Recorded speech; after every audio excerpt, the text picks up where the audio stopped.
যে আয়াতগুলোর মধ্যে আল্লাহ পাক ঈমানদার বান্দাদেরকে আহ্বান করেন, ইয়া আইয়ুহাল্লাযীনা আমানু, এভাবে করে আহ্বান করেন, ইয়া আইয়ুহাল্লাযীনা আমানু।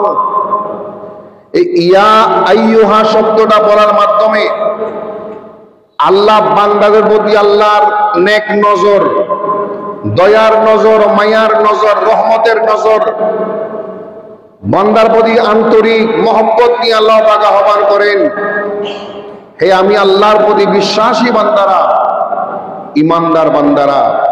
আল্লাহ পাক ঈমানদার বান্দাদেরকে অত্যন্ত মায়ার সাথে, মহব্বতের সাথে, ভালোবাসার সাথে তিনি আহ্বান করেন।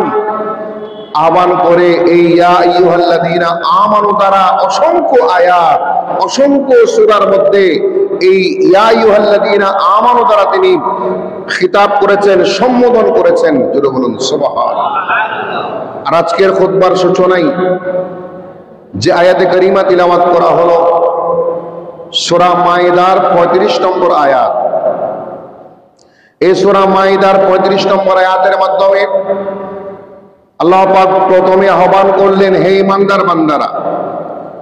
তাহলে এই আয়াতের আদেশ নিষেধ যত কিছু আছে সবকিছু শুধু ঈমানদারের জন্য, বিশ্বের মানুষের জন্য না, ঈমানদার ছাড়া অমুসলিমের জন্য না। এই আহ্বান শুধুমাত্র যারা মুমিন, যারা সত্যিকার মুমিনে কামিল, মুসলিমে কামিল, পরিপূর্ণ ঈমানদার, তাদের জন্য আল্লাহ পাক প্রথম একটা আদেশ করলেন, ইত্তাকুল্লাহ, ভয় করো কাকে? ইত্তাকুল্লাহ, ভয় করো আল্লাহকে। এটা যদি বা বাক্যটা একেবারে ছোট, একেবারে ছোট্ট একটা বাক্য, ইত্তাকুল্লাহ, আল্লাহকে ভয় করো। এটা যদি বা একেবারে দুইটা শব্দ মাত্র, ইত্তাকু আল্লাহ, ইত্তাকু আল্লাহ, শব্দ কয়টা? দুইটা শব্দে একটা বাক্য আল্লাহ তৈরি করেছেন।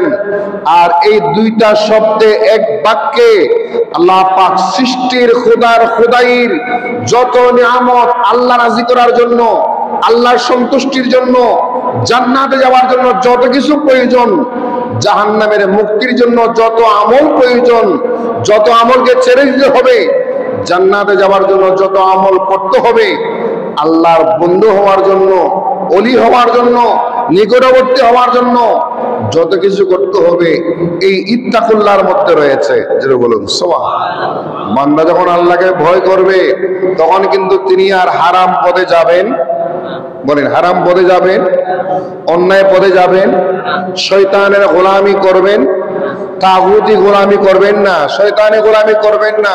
গোলামি করবে কার? আল্লাহর আদেশ মানবে, নবীর সুন্নাহ ফলো করবে, ইজমা কিয়াস ফলো করবে। আল্লাহর বিধানের বাইরে একটা কদম তিনি দিবেন না, কারণ তিনি ভয় করেন কাকে? ওনার মুখ দিয়ে এমন একটা শব্দ বের হবে না যে শব্দ অনর্থক, যে শব্দ কোন অর্থ বহন করে না, যে শব্দ কোন তাকওয়াবান মানুষের কাজ নয়, আল্লাহওয়ালা বান্দার কাজ নয়।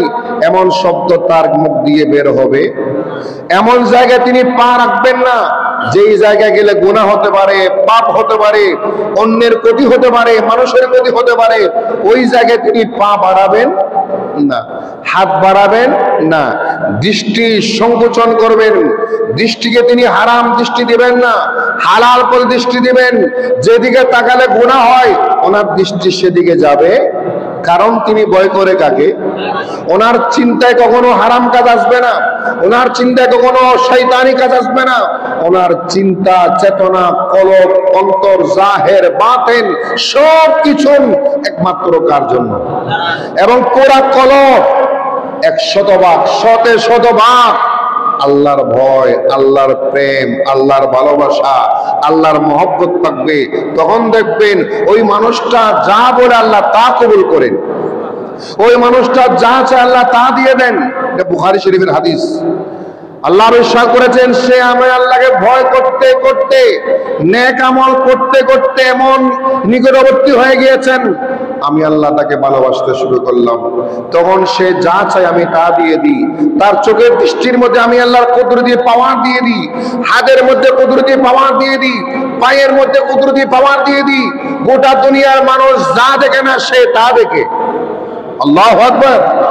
গোটা দুনিয়ার মানুষ যা ধরতে পারে না সে তা ধরতে পারে। গোটা পৃথিবীর মানুষ যেদিকে পা বাড়াতে পারে না তিনি তা পারে। একমাত্র ক্ষমতা দিয়েছেন লা ইলাহা ইল্লাল্লাহ। কিসের বিনিময়ে? আল্লাহর ভয়ের বিনিময়ে, তাকওয়ার বিনিময়ে, ইত্তাকুল্লাহর মাধ্যমে। জোরে বলুন সুবহান। আল্লাহুম্মা সাল্লি আলা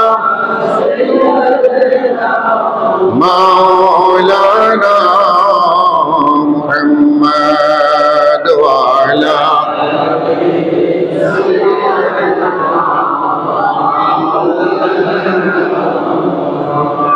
এরপর আল্লাহ পাক বলছেন ওয়াবতাগু ইলাইহিল ওয়াসিলাতা, ওয়াবতাগু ইলাইহিল ওয়াসিলাতা। সূরা মাইদা 35 নম্বর আয়াত। আল্লাহর ভয়ের পরে তিনি বলছেন ওয়াবতাগু, তোমরা তালাশ করো, ইলাইহি আই ইলাল্লাহ, আল্লাহর জন্য, আল্লাহর দিকে, আল ওয়াসিলাতা, মাধ্যম তালাশ করো। সুবহানাল্লাহ। এই কথাগুলা কার? ওয়াবতাগু, তোমরা তালাশ করো, অন্বেষণ করো, ইলাইহি, আল্লাহর জন্য, আল্লাহর দিকে, আল ওয়াসিলাতা, মাধ্যম, যাকে আমরা বলি উসিলা। আমরা কি বলি? উসিলা। এটা ওয়াসিলা, ওয়াও সিন ইয়া লাম তা, ওয়াসিলা। আরবিতে আমরা চট্টগ্রামে বাংলা ভাষায় আমরা উসিলা বলি। আর এই উসিলা শব্দের বাংলা একটা অর্থ হচ্ছে মাধ্যম। একটা অর্থ কি? মাধ্যম, জরিয়া, মাধ্যম। যে কাজ করলে, যে আমল করলে ওই মাধ্যমটা আল্লাহ কবুল করে আপনাকে নিকটবর্তী করে নেন। আপনার দোয়া কবুল হয়, আপনার চাওয়া পূরণ হয়, আপনার মনের চাওয়া পূরণ হয়, আপনি যা চান তা পেয়ে যান ওই ওয়াসিলার মাধ্যমে। জোরে বলুন সুবহান। রব্বুল ইজ্জত করলেন ওয়াবতাগু ইলাইহিল ওয়াসিলাতা ওয়াজাহিদু ফি সাবিলিহি লাআল্লাকুম তুফলিহুন। জোরে বলুন সুবহান। রব্বুল ইজ্জত করলেন ওয়াবতাগু, তোমরা তালাশ করো আল্লাহকে পাওয়ার জন্য, তোমার দোয়া কবুল হওয়ার জন্য, তোমার মনের চাওয়া পূরণ হওয়ার জন্য, তোমার মনের আবেগ, মনের কল্পনা আল্লাহর দরবারে মকবুল হওয়ার জন্য, তোমার ফরিয়াদ, তোমার মোনাজাত, তোমার যত চাওয়া পূরণ হওয়ার জন্য আল ওয়াসিলাতা, ওয়াসিলা তালাশ করো। আর ওয়াসিলা শব্দের ব্যাখ্যা করেছেন মুফাসসিরিনে কেরাম। মুফাসসিরিনে কেরাম ব্যাখ্যা করেছেন ওয়াসিলা শব্দ মানে মাধ্যম, মাধ্যম তালাশ করা। আল্লাহর দরবারে আপনি যত ভালো মাধ্যম তালাশ করবেন, ভালো মাধ্যম আপনি আল্লাহর দরবারে পেশ করবেন, আপনার দোয়া তত দ্রুত কবুল হয়ে যাবে, তত দ্রুত আপনার মনের চাওয়া পূরণ হয়ে যাবে। জোরে বলুন সুবহান। এখানে একটা বিষয় আমাদের পরিষ্কার হতে হয়, আল্লাহ হচ্ছেন আমাদের মাবুদ, আমরা হচ্ছি আব্দ। আমরা কি?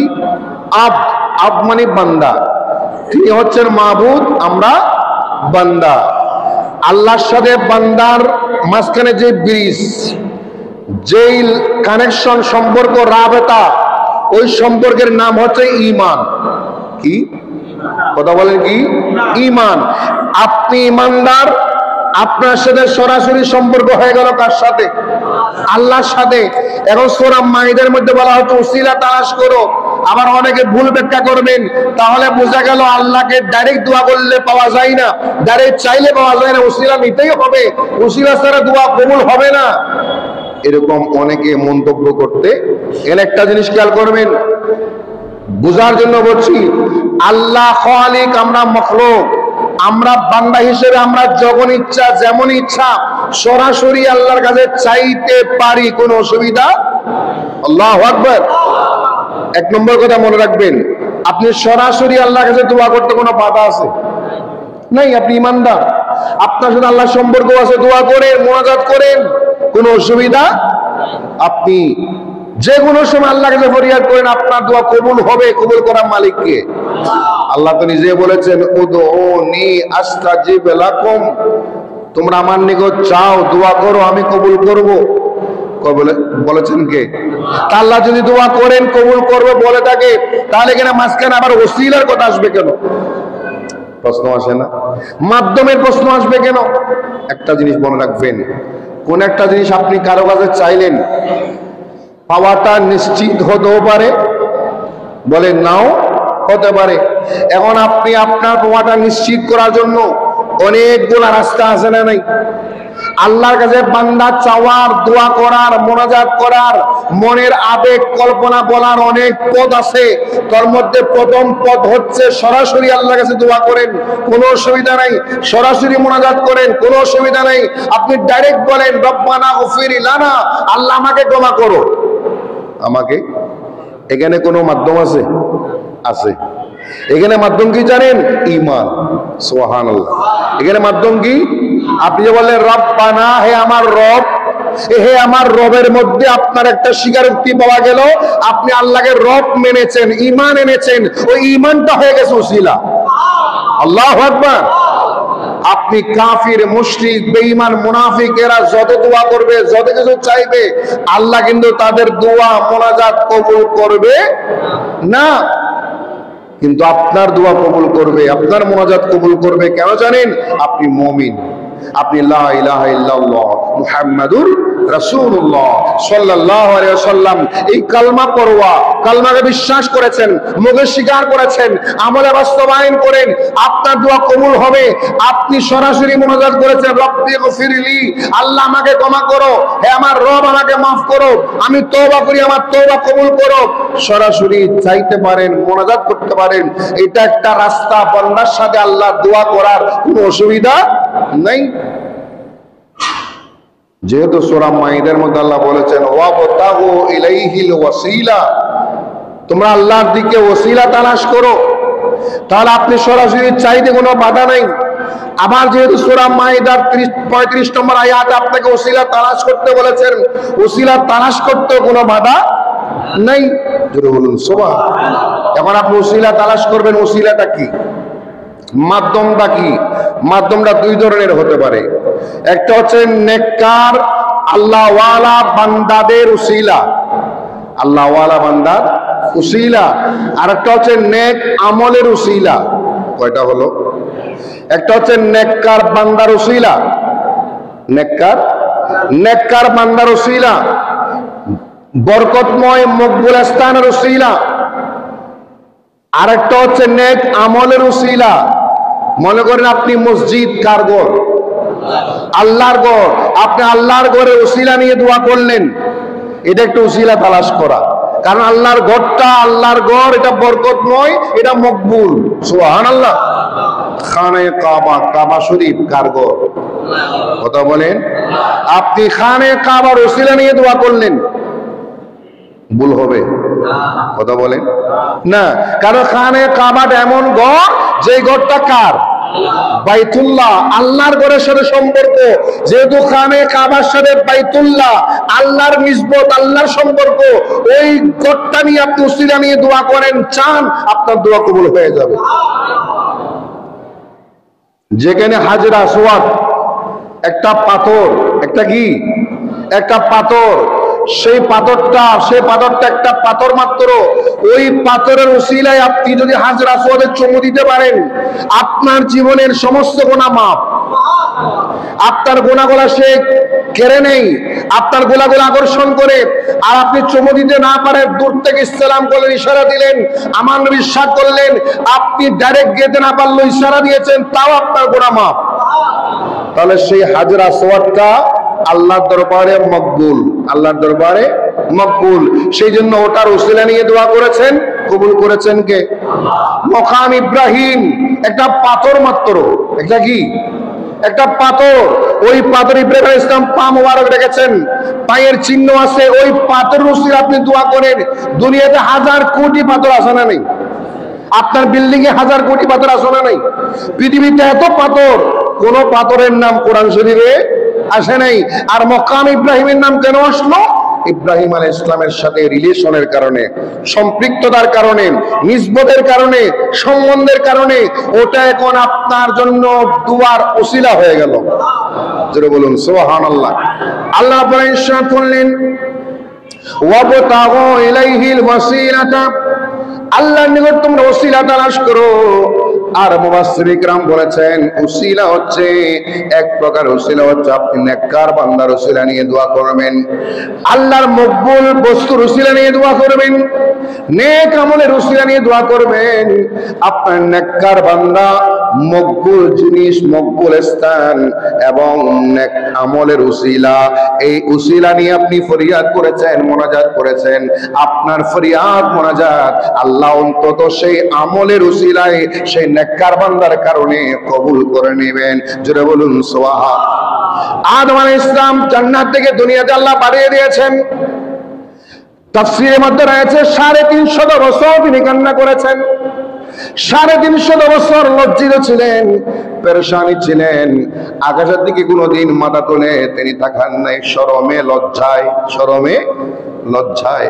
আর আল্লাহ বলছেন আদম শোনো শোনো, ফাতালাক্কা আদামু মির রাব্বিহি, আল্লাহ আবার বললেন আমি আদম আলাইহিস সালামকে কতগুলা কালিমা দিয়ে দিলাম। কি দিয়ে দিলাম?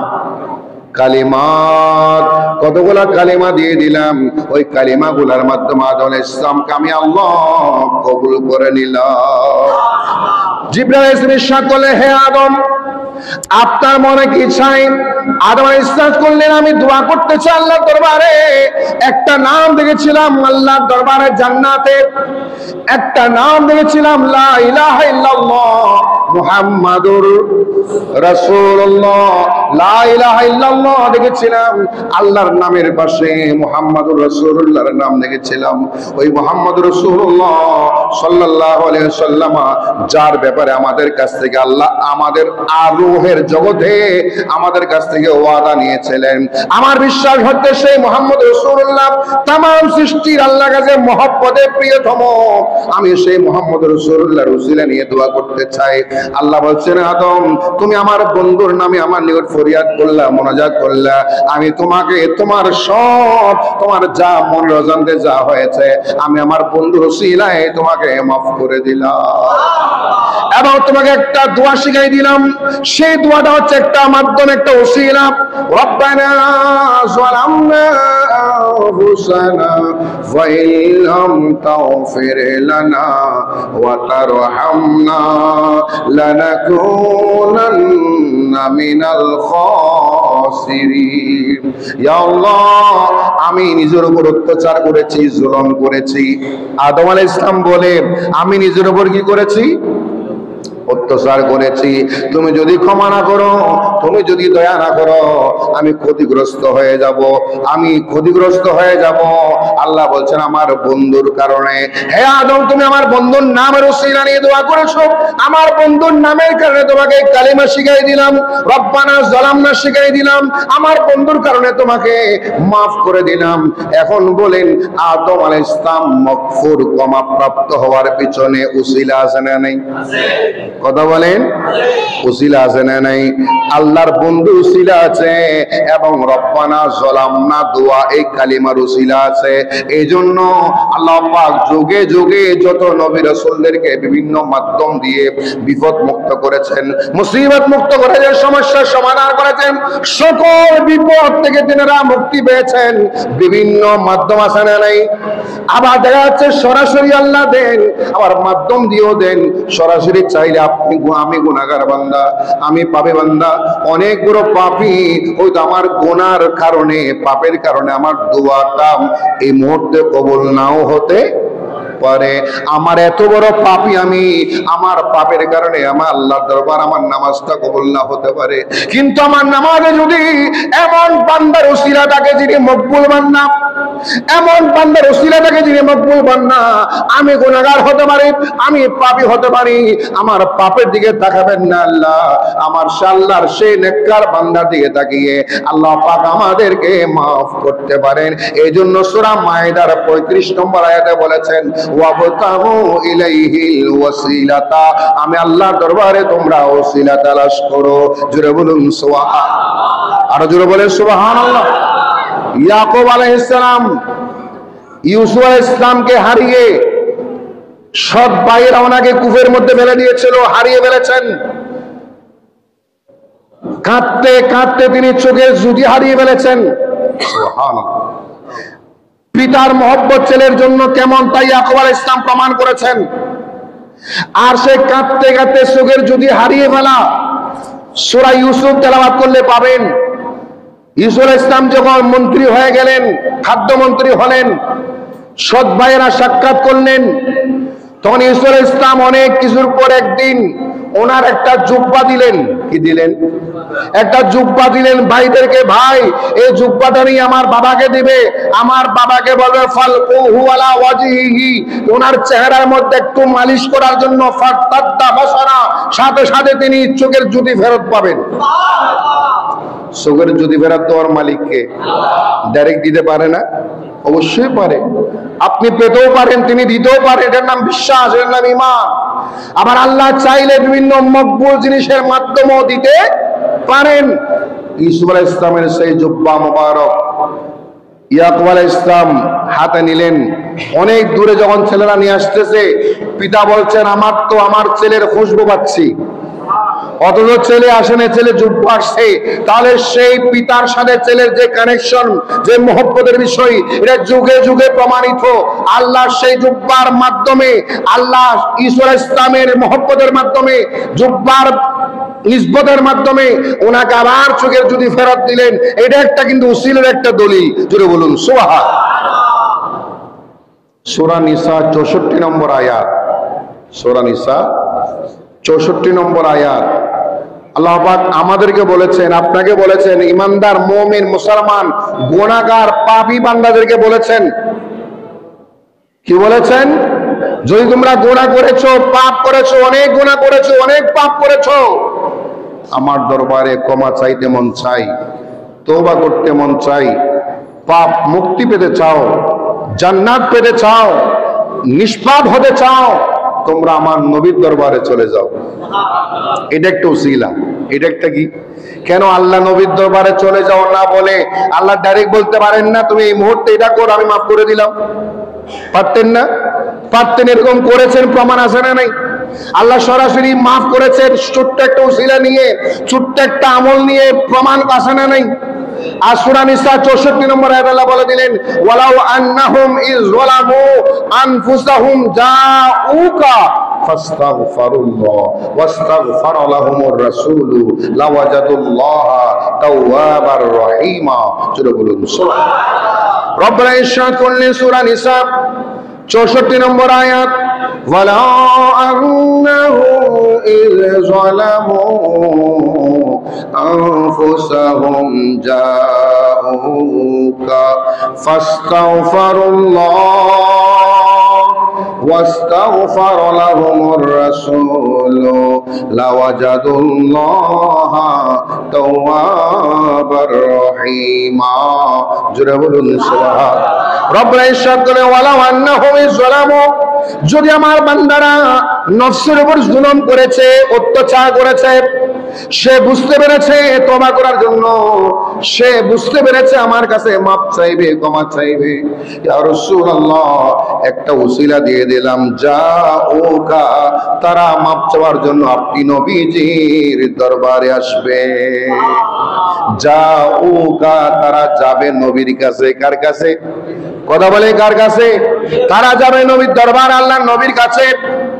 এই কোরআন আয়াত নাযিল হয়েছে প্রায় ১৫০০ বছর আগে, ১৪৫০ বছর আগে এই কোরআনে কারীম নাযিল হয়েছে। এখনো নবীর দরবারে যাওয়ার বিধান আছে না নাই? আছেন। এখনো নবীর দরবারে যাওয়ার এই আইন আছে না নাই? এই সূরার বিধান আছে না নাই? এই সূরার বিধানটা রহিত হয় নাই, মনসুখ হয় নাই। কোরআন শরীফের কতগুলো আয়াত কিন্তু মনসুখ হয়েছে, কতগুলো আয়াতের হুকুম মনসুখ হয়েছে, কতগুলো আয়াতের আমল রহিত হয়েছে, কতগুলো আয়াতের তেলাওয়াত রহিত হয়েছে। কিন্তু এই আয়াত এখনো রহিত হয় নাই, এখনো রহিত হয় নাই, আগামীতেও হবে না। কিয়ামত পর্যন্ত সেই আয়াতে কারিমা চলমান থাকবে। রব্বুল ইরশাদ করে, তোমরা গুনাহ করেছো, ইয়া রাসূলুল্লাহ তারা তওবা করার জন্য জাউকা, আপনি নবীর দরবারে আসবে, আপনার কাছে এসে কি করবে? ফাস্তাগফিরুল্লাহ, তারা আমি আল্লাহর নিকট ইস্তেগফার করবে, ক্ষমা চাইবে কার কাছে? জোরে বলেন কার কাছে? আল্লাহর দরবারে কান্নাকাটি করবে, আল্লাহ আমি তো গুনাহগার বান্দা, নিজের নফসের উপর জুলুম করেছিলাম, অত্যাচার করেছিলাম, তোমার নবীর দরবারে আসতে বলেছিলেন, তোমার নবীর দরবারে আসলাম। ওয়াস্তাগফার লাহুমুর রাসূল, আপনি ক্ষমা চাইলে হবে না, শুধু আপনার ক্ষমা চাওয়ার পরে আল্লাহর নবী যদি আপনার পক্ষে সুপারিশ করেন কার কাছে? এই সুপারিশটা একটা ওসিলা, সুবহানাল্লাহ বলেন, এই সুপারিশটা একটা ওয়াস্তাগফার লাহুমুর রাসূল, রাসূল যদি আপনার পক্ষ হয়ে আল্লাহর দরবারে সুপারিশ করেন, ক্ষমা প্রার্থনা করেন, রাসূলের জন্য না আপনার জন্য, আপনার জন্য আমার জন্য, ওই নবীর দরবারে যাওয়া বান্দার জন্য নবীজি ক্ষমা চাইবেন কার কাছে? আপনিও ক্ষমা চাইলেন আপনার নিজের জন্য, আপনি আপনার নিজের জন্য ক্ষমা চাইলেন, আপনার পক্ষ হয়ে আল্লাহর নবীও ক্ষমা চাইলেন কার কাছে? আল্লাহ আমার উম্মতকে মাফ করে দাও, আমার উম্মতের গুনাহ মাফ করে দাও, আমার উম্মতকে নিষ্পাপ বানিয়ে দাও। এখনো রোজে পাকে নবীজি কান্না করে করে আল্লাহর দরবারে উম্মতের গুনাহ মাফ চান। সুবহানাল্লাহ। রব্বুল ইজ্জত বলেন, নবীজি ক্ষমা চাইলে, আপনার পক্ষে সুপারিশ করলে, আপনার পক্ষ হয়ে যদি নবীজি আমার নিকট সুপারিশ করে, আমি আল্লাহ তার তওবা কবুল করে নিব, তাকে দয়া করব, মকবুল করে নেব, জীবনের গুনাহ মাফ করে দেব। জোরে বলুন সুবহানাল্লাহ। এখন বলেন, এই আয়াতের মধ্যে দুইটা জিনিস, একটা হচ্ছে আপনি নবীজির দরবারে যাবেন, এটা একটা ওসিলা, এটা একটা কি ওয়াসিলা। আবার আপনি ক্ষমা চাইলেন, আপনার পক্ষে নবীজিও ক্ষমা চাইলেন, এটা একটা ওসিলা। এই দুই ওসিলার কারণে আল্লাহ বলছে তোমার তওবা কবুল হয়ে যাবে।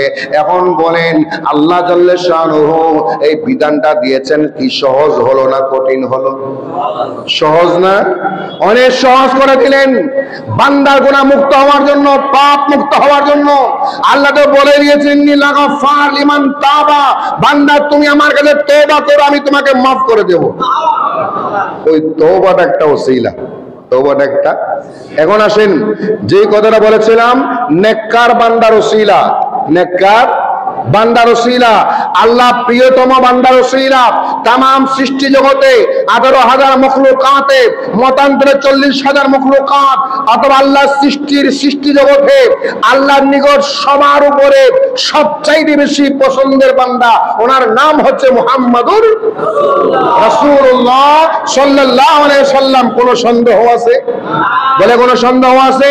ওই নবীজি যেহেতু সর্বশ্রেষ্ঠ, সর্বকালের সর্বযুগের সর্বশ্রেষ্ঠ, প্রিয়তম আল্লাহর নিকট, ওই নবীজিও শ্রেষ্ঠ ওসিলা আল্লাহর নিকট। ওই নবীজি শুধু আমার আপনার জন্য ওসিলা নয়, ওই নবীজি সাহাবায়ে কেরামের জন্য ওসিলা ছিলেন, ছিলেন না? ওলামায়ে কেরামের জন্য ওসিলা ছিলেন, যুগে যুগে মুসলমানদের জন্য ওসিলা ছিলেন। নবীজির আগমনের পরের কথা, নবীজি এখনো দুনিয়াতে আসেন নাই, নবীজি দুনিয়াতে আসার আগেও নবীজির ওসিলা নিয়ে দোয়া করা হতো। নবীজি পৃথিবীতে আগমনের আগে যখন যুদ্ধের ময়দানে যেত, তখন ইসলামী যারা দ্বীনে হানিফের মধ্যে ছিলেন, একনিষ্ঠ দ্বীনের মধ্যে ছিলেন, তারা যুদ্ধে যাওয়ার আগে আল্লাহর কাছে দোয়া করত যে আল্লাহ, আমরা তাওরাতের মধ্যে পড়েছিলাম, ইনজিলে পড়েছিলাম, জবুরে পড়েছিলাম, একজন নবী আসবে যিনি শেষ নবী, যার নাম মুহাম্মদ হবে, ওই মুহাম্মদের উসিলা তুমি আজকের যুদ্ধে আমাদেরকে বিজয় দান করিও। নবীজির উসিলায়, নবীজি আসার আগে নবীজির উসিলা নিয়ে কি করা হতো? দোয়া করা হতো। তাহলে সেই আল্লাহ প্রিয় নবী যেভাবে ওসিলার মধ্যে শ্রেষ্ঠতম, সমস্ত আম্বিয়া কিরাম ওসিলা, সমস্ত নেককার বান্দারাও ওসিলা। যেমন দেখেন, সহিহ সনদে রাওয়ায়াত, মুসলিম শরীফ সহ অসংখ্য সহিহ সনদে পাবেন রাওয়ায়াত কানা। মাইজা সিদ্দিকা রাদিয়াল্লাহু তাআলা আনহা বলেন, কোন এক সময় মদিনা শরীফ নবীজির মৃত্যুর পরে, বেসালের পরে, ওয়াফাত মুবারকের পরে অনাবৃষ্টি শুরু হলো, বৃষ্টি হচ্ছে না, কহিতা কদসালি হলো, বৃষ্টি নাজিল হচ্ছে না, মানুষ কষ্ট পাচ্ছে, চাষাবাদ হচ্ছে না, গরমে মানুষ অতিষ্ঠ হয়ে যাচ্ছে। মদিনার সাহাবায়ে কেরাম মা আয়েশা সিদ্দিকার ঘরে হুজরা শরীফে আসলেন বাইরে একটা ফতোয়া জানার জন্য, কিভাবে করে দোয়া করলে বৃষ্টি হবে। সুবহানাল্লাহ, কিভাবে করে দোয়া করলে বৃষ্টি হবে। এখন মা আয়েশা সিদ্দিকা বললেন, আপনারা একটা কাজ করেন, নবীজির রওজা শরীফে চলে যান। তখন ছাদ ছিল না, খেজুর পাতা দিয়ে ছাউনি দেওয়া হয়েছিল। কি দিয়ে? খেজুর পাতা দিয়ে ছাউনি দেওয়া হয়েছিল। ওই মা আয়েশা সিদ্দিকা বললেন, আপনি একটা কাজ করেন, দিনের বেলা সূর্য ওঠার পরে আপনারা খেজুর গাছের ছাউনিটা যেই জায়গা বরাবর নবীজির রওজা শরীফ যেই জায়গা বরাবর, ওই জায়গায় ছাউনিটা কি করে দেবেন? সরিয়ে দেবেন। তখন যখন রোদের তাপ, সূর্যের তাপ যখন নবীর রওজা শরীফে পড়বে, আমার বিশ্বাস আল্লাহ বৃষ্টি না দিয়ে পারবেন না। আল্লাহু আকবার। সাহাবায়ে কেরাম বরাবর কোনো প্রশ্ন নাই। মা আয়েশা সিদ্দিকা যা বলেছেন ওনারা একই কাজ করলেন। আর রওয়ায়াত মধ্যে রয়েছে, ছাউনিটা সরিয়ে ফেলতে দেরি, মেঘের দরকার হয় নাই, মুষলধারে বৃষ্টি আরম্ভ হলো। পুরা মদিনায় মুষলধারে বৃষ্টি হয়েছে, লাগাতার বৃষ্টি হয়েছে। মানুষের যার প্রয়োজন মিটিয়ে ফেলেছে, চাষাবাদ হলো, ও পশু পাখি যাদের পানির প্রয়োজন ছিল পানিগুলা তারা পেয়েছে। গোটা মদিনা বৃষ্টির মাধ্যমে রহমত বর্ষিত হলো। একমাত্র আল্লাহর নবী রওজায়ে পাকে রোদের তাপ পড়েছে, তাপ থেকে বাঁচার উসিলা নিয়ে দোয়া করেছেন। জোরে বলুন সুবহান। এটা একটা ওসিলা। হযরত ফারুক আযম রাদিয়াল্লাহু তাআলা আনহু, যিনি দ্বিতীয় খলিফা ছিলেন, ওনার আমলে একইভাবে অনাবৃষ্টি হলো, বৃষ্টি হচ্ছেন না। তিনি তখন সাহাবায়ে কেরামকে নিয়ে মসজিদ নববী শরীফে হাজার সাহাবায়ে কেরাম বন্ধুরা ছিলেন, মুসলমান ছিলেন, দোয়া করলেন আল্লাহর কাছে, ইয়া আল্লাহ, আমরা তো এতদিন পর্যন্ত তোমার কাছে দোয়া করতাম আমাদের নবীর উসিলা নিয়ে, নবীজি আমাদের সাথে ছিলেন। এখন আজকে আমি তোমার কাছে নবীজির চাচা হযরত আব্বাসের উসিলা নিয়ে দোয়া করি। কি নাম? আব্বাস ইবনে আব্দুল মুত্তালিব। আমি আব্বাসের উসিলা নিয়ে দোয়া করি, নবীজির চাচার উসিলা নিয়ে দোয়া করি, আল্লাহ আব্বাসের উসিলায় তুমি ফাসকিনা, বৃষ্টি নাজিল করো। ফারুক আযম রাদিয়াল্লাহু আনহু নবীজির চাচার উসিলায় দোয়া করেছেন, আর সাথে সাথে বৃষ্টি নাজিল হলো। এটা কিন্তু দুর্বল রাওয়ায়াত না, দঈফ রাওয়ায়াত মনে করবেন, এগুলা সহিহ সনদের রাওয়ায়াত এবং সাজিদ তার হাদিসের কিতাবে প্রমাণিত হাদিস, এগুলা অস্বীকার করার কোনো সুযোগ নেই। এই হাদিসগুলা প্রমাণ করে নেককার বান্দার উসিলা নিয়ে দোয়া কবুল করলে দোয়া কি হয়? বলেন, দোয়া কি হয়? মুসলিম শরীফের হাদিস পাবেন, উসমান ইবনে হানিফ রাদিয়াল্লাহু আনহু বলছেন, একজন দরিরুল বাসার, দৃষ্টি দুর্বল, ভালো করে চোখে দেখেন না, ইলা রাসূলিল্লাহ, নবীজির দরবারে আসলেন, ইয়া রাসূলুল্লাহ, আমি এসেছি আপনার দরবারে, আমি তো কিছুই দেখতে পাই না, আমার জন্য একটু দোয়া করেন যাতে চোখের জ্যোতি ফেরত পাই। নবীজি বললেন, তাওয়াদ্দা, ওযু করে আসো। কি করে আসো? কথা বলেন, ওযু করে আসো। সুম্মা সাল্লি রাকাতাইন, 2 রাকাত নামাজ পড়ো। কয় রাকাত? এটা কিসের নামাজ ছিল? নফল নামাজ। এটা ফজর, যোহর, আসর, মাগরিব, এশা ছিল না। সাল্লি রাকাতাইন, কয় রাকাত নামাজ পড়ো? 2 রাকাত।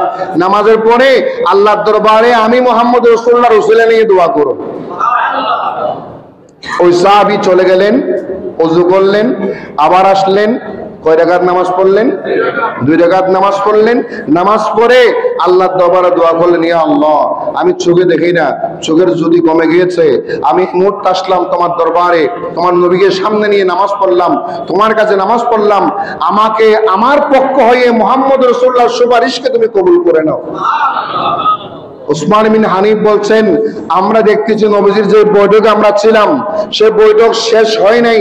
ওই মানুষটা আসার সময় চোখের জ্যোতি কম ছিল, যাবার সময় তিনি সুস্থ মানুষের মতো হেঁটে গিয়েছেন। এখানে উসিলা কি? নামাজ। উসিলা কি? কথা বলে, উসিলা কি?